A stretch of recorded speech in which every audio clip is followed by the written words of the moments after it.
नमस्कार, आप देख रहे हैं हॉर्नबिल टीवी।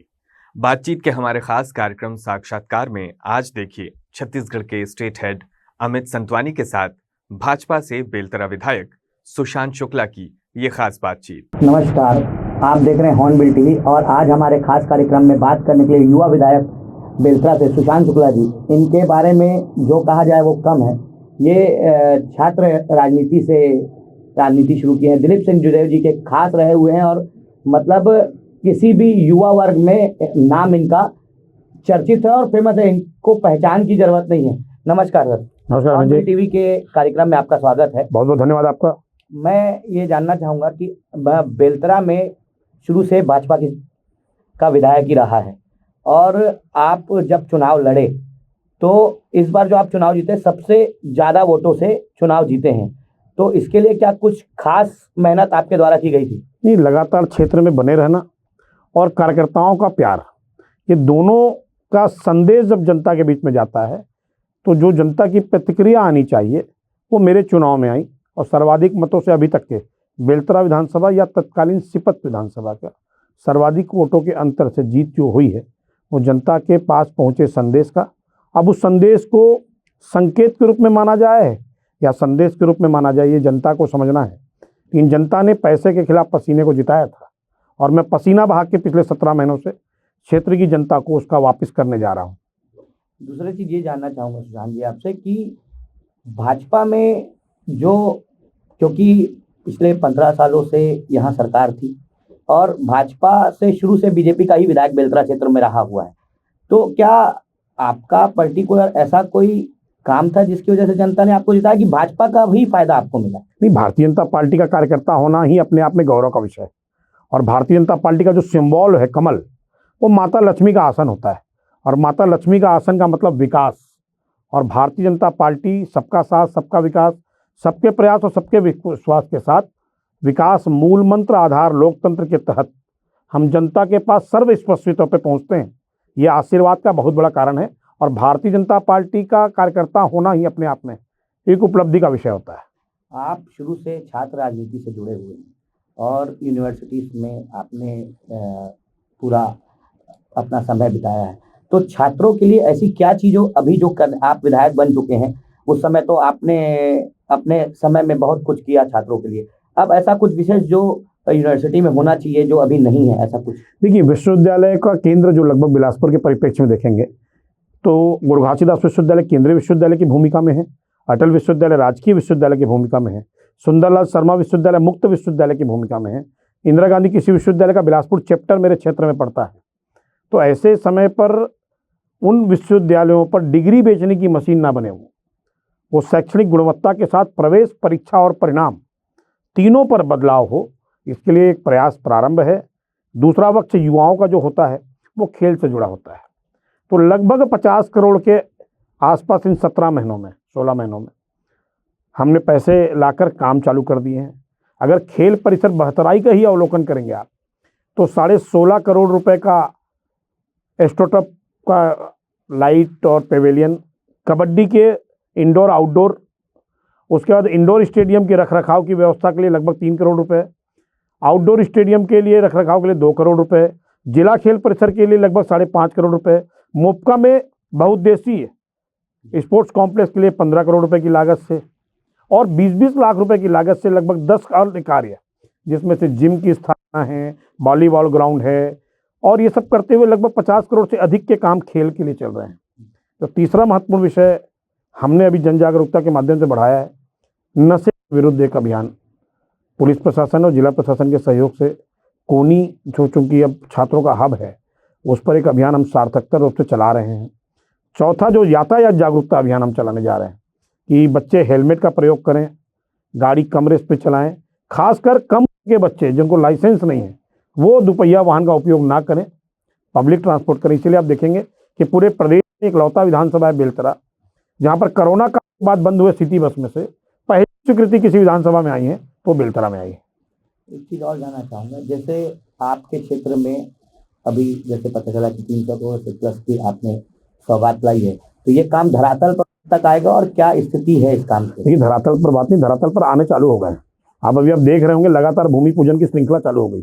छत्तीसगढ़ के परिप्रेक्ष्य को समझने की आवश्यकता है कि छत्तीसगढ़ चुनाव होते हैं नवंबर में, दिसंबर में होते हैं, मार्च में बजट, फरवरी और मार्च के मुहाने पर बजट आता है, पहला बजट जिसकी भी सरकार आती है। और साल बाद लोकसभा के चुनाव होते हैं, फिर रेनी सीजन होते हैं, फिर नगरीय निकाय की आचार संहिता लग जाती है, फिर पंचायत। छत्तीसगढ़ 15 महीने चुनाव में रहता है और इस बीच 350 करोड़ की कामों की स्वीकृति, यही सुशासन के संकल्प की विष्णुदेव साय जी की साए साए चलने वाली सरकार स्पष्ट तौर पर बेलतरा में दिखती है। मैं एक चीज़ और जानना चाहूँगा, ये जैसे ही आप चुनाव जीते तो बेलतरा क्षेत्र और मोक्का क्षेत्र में आपको जानकारी होगी कि अवैध प्लॉट बन चुका है। आपके आने के बाद बहुत सारे लोगों के काम बंद हो गए, चाहे वो आपके अपने हों चाहे पराए हों। तो क्या ये कोई उद्देश्य कि इस तरीके का काम नहीं होगा, या लोग ये बोलते हैं कि आपके आने के बाद आपके अपने लोग हैं उनके काम भी बंद हो गए? देखिए, पहले तो इस भूमिका को समझिए। मैं शासन में PIL लगा के हाई कोर्ट के माध्यम से सरकारी जमीनों बंदरबाट के खिलाफ न्यायालय गया था। ठीक, उस पर जज था कि पहली पाव की पद्धति पर जो पूर्व कांग्रेस सरकार नीलामी पर जमीनें निकाली थी, उसको रोकवाने का एक कार्यकर्ता के रूप में अगर श्रेय किसी को जा सकता तो आप मुझे दे सकते हैं। और यही भूमिका है। बेलतरा विधानसभा में लगभग 350 के आसपास अवैध कॉलोनी पिछले 5 वर्षों में बनी है। अब अगर एक कॉलोनी में 1500 मीटर सड़क और 1500 मीटर नाली, और मान लें कहीं कम कहीं ज़्यादा, तो 700 किलोमीटर सड़कें वहाँ बनानी है जो पब्लिक यूज की नहीं है, सिर्फ कॉलोनी वालों के यूज की है। अब आपसे मैं पूछना चाहता हूँ, जिन्होंने सरकारी ज़मीनों को गायब किया, अपने खाते की एक एक इंच ज़मीन बेच दी और गरीबों को ठगा विकास के नाम पर, कॉलोनी निर्माण के नाम पर, उनके साथ क्या मुरव्वत की जानी चाहिए? आखिर वो गरीब का हक जो पसीने के कमाई से घर बनाया है, क्योंकि गरीबों बहुत कम पैसे में घर बनते हैं, उनको नीड है, उनकी आवश्यकता है सड़क, नाली, पानी, बिजली की, उसकी प्रतिपूर्ति कैसे संभव है? 400 किलोमीटर सड़क, यानी आप ये समझ लें कि लगभग 150 करोड़ रुपया इन 16 वार्डों में, जिनमें 350 कॉलोनियाँ समाहित हैं, उसके बाद 16 वार्ड हैं और 64 पंचायतें हैं बेलतरा में, और लगभग 28 गाँव के 1300 एकड़ ज़मीन मिसल से तो उपलब्ध हैं, मौके पर गायब हो चुकी हैं।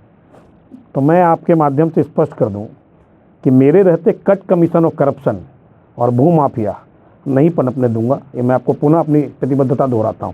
तो इसमें आरोप भी लगते हैं कि सुशांत शुक्ला जी कमीशन की बात करते हैं, या 100 रुपये या 25 रुपये, इसके पीछे क्या सच्चाई है? मैं पूछ तो रहा हूँ आपसे, कब, किसने, कहाँ, किसको कितना रुपया दिया? ठीक है, चुनौती के साथ कह रहा हूँ, साबित करें।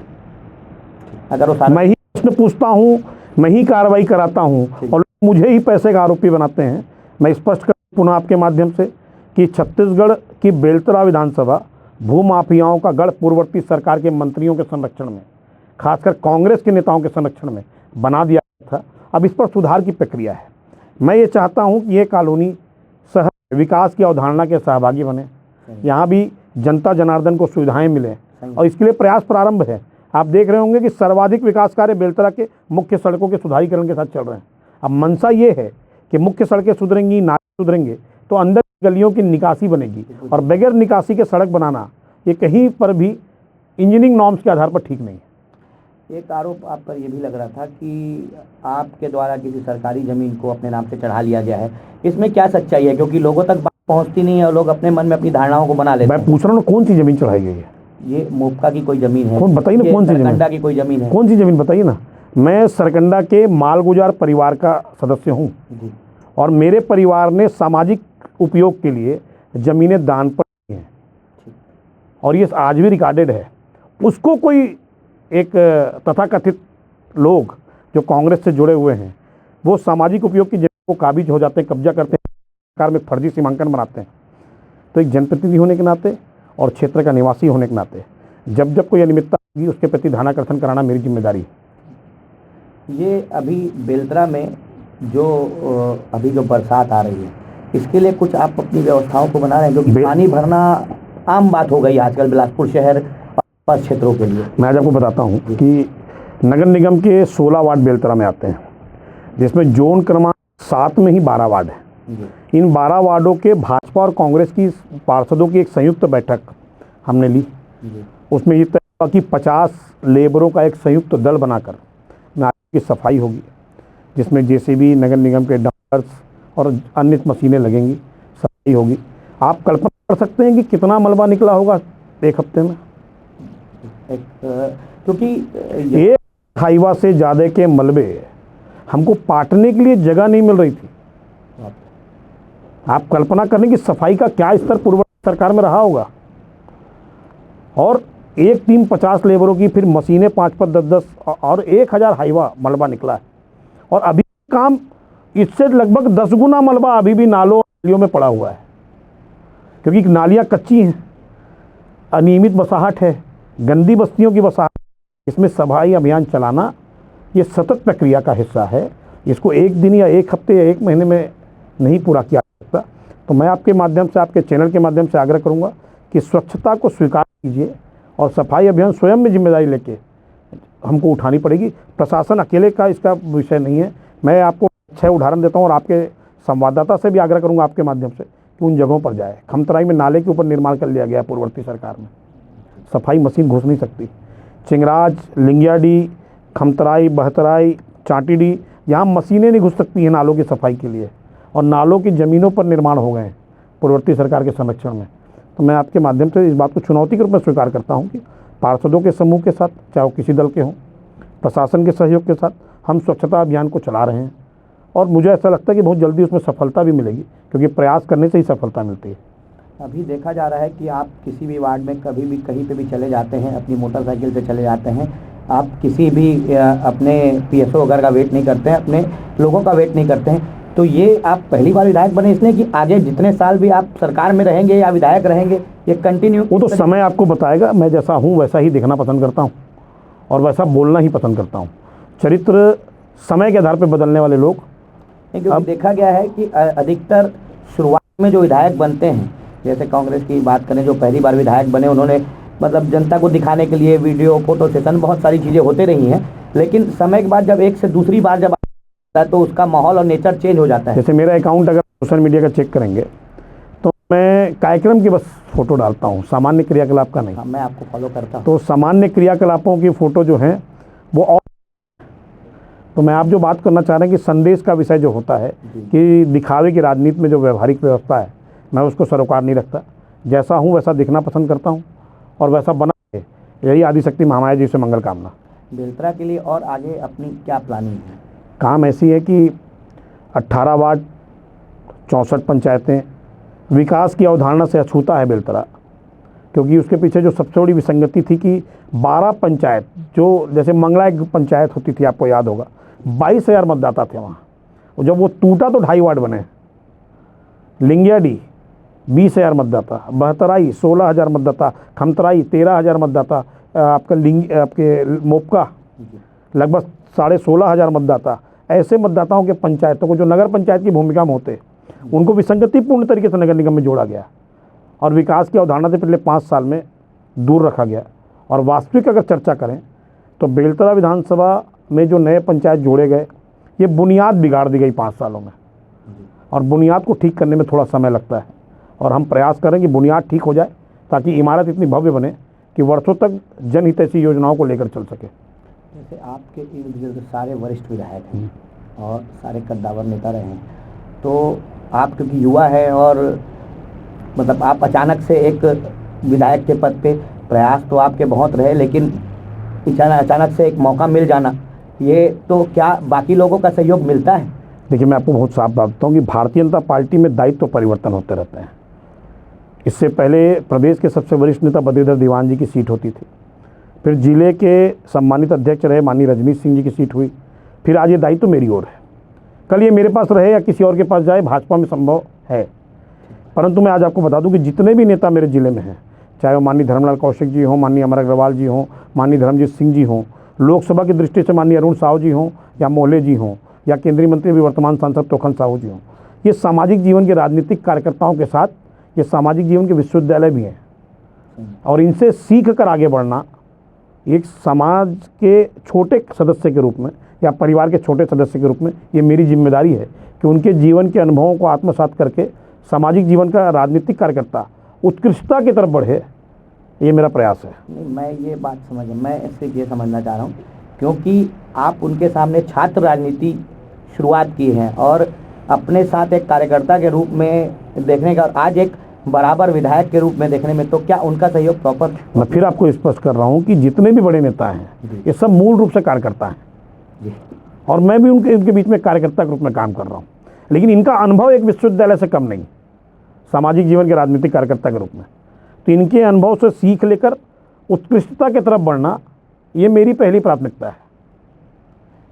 बेलतरा के लिए और बिलासपुर के लिए, मतलब पूरे बिलासपुर ज़िले के लिए जनता से आप क्या अपील करेंगे, क्योंकि बरसात भी सामने है, किस तरीके से उनको सुचारू रूप से व्यवस्थाओं को रखना चाहिए, या ऐसा कि जहां नाली पानी या ऐसा कुछ माहौल बिगड़ता है, रास्ते ख़राब होते हैं या समस्याएं लोगों को होती हैं, तो क्या जनता ऐसा करे? मतलब पर्टिकुलर बेलतरा के लिए नहीं, मैं पूरे बिलासपुर ज़िले की बात करूँ कि इस तरीके से उनको काम। अवैध निर्माण के खिलाफ मुखर होना चाहिए और आसपास फैली गंदगी के खिलाफ हमको जन जागरूकता का अभियान एक बड़ा विषय है बिलासपुर के लिए। जो दूसरा सबसे बड़ा है वो पर्यावरण है। आप देख रहे होंगे कि हमारे यहाँ पेड़ काट कर हम उसमें निर्माण कर रहे हैं और ये व्यवहारिक दृष्टिकोण से बिलासपुर के लिए अच्छा नहीं है। नदी के रूप में जो हमको अरपा नदी मिली है वो प्रदूषित है, तो उसके संरक्षण के लिए हमको काम करना चाहिए। संयुक्त जिम्मेदारी है ये, किसी एक प्रशासन ने को हमने चुन लिया इसलिए उसकी जिम्मेदारी बस नहीं है। तो बहुत सारे काम हैं जो अभी होने बाकी हैं, समय पर बता काम हो सकते हैं, परंतु पुनः प्रार्थना है कि बिलासपुर पुनः छत्तीसगढ़ में सिरमौर शहर के रूप में स्थापित हो और इसके हक में अगर किसी के दरवाजे में लेटना भी पड़े तो उससे भी गुरेज नहीं करूँगा। ये थे सुशांत शुक्ला जी जिनसे हम बात कर रहे थे। धन्यवाद सर, आप हमारे स्टार। बहुत बहुत धन्यवाद अमित भाई। अमित संतवानी, छत्तीसगढ़ बिलासपुर। आज के अंक में बस इतना ही। छत्तीसगढ़ की ताज़ा तरीन खबरों के लिए देखते रहिए हॉर्नबिल टीवी।